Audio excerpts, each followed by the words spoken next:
বেশ অনেক দিনের ইচ্ছাই ছিল পৈলানে স্বামীনারায়ণ মন্দিরটা একবার দেখতে যাব। যেহেতু বেহালা থেকে এটা অনেকটাই দূর এবং বেহালা আমাদের গড়িয়া থেকে অফ রুটে পড়ে, তাই আমার বরকে অনেকবার বলা সত্ত্বেও আরও সময় করে উঠতে পারিনি। কিছুদিন আগে বেহালার শখের বাজারে একটা কাজের সূত্রে গিয়েছিলাম দুজনে। কাজটা তাড়াতাড়ি হয়ে যাওয়ায় ভাবলাম চলেই যখন এসছি একবার মন্দিরটা ঘুরেই আসি। এই মন্দিরের প্রবেশের সময় হলো সকাল 7:30 থেকে দুপুর 12টা এবং 4টে থেকে রাত্রি 8টা পর্যন্ত। মন্দিরের ভেতরে প্রবেশ করে দেখলাম বেশ অনেকটা জায়গা নিয়ে মন্দিরটি তৈরি করা হয়েছে। সমস্ত মন্দিরটি উত্তরপ্রদেশীয় ধাঁচে তৈরি।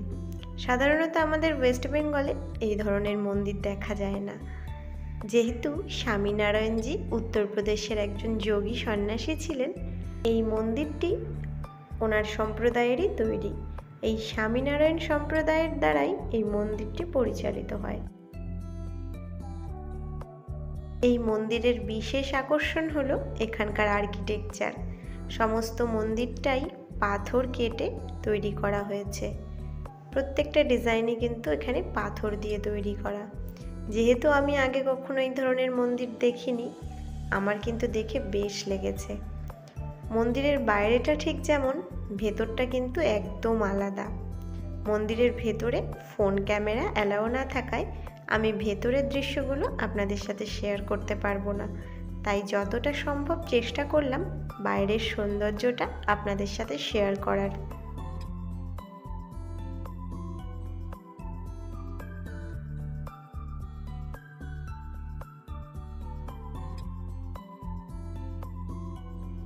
সম্পূর্ণ মন্দিরটাই খুবই যত্ন সহকারে পরিচর্যা করা হয়। এখানকার প্রত্যেকটি গাছপালা এবং ফুলগুলো দেখেও বোঝা যায় যে তারা কতটা যত্নে বেড়ে উঠেছে।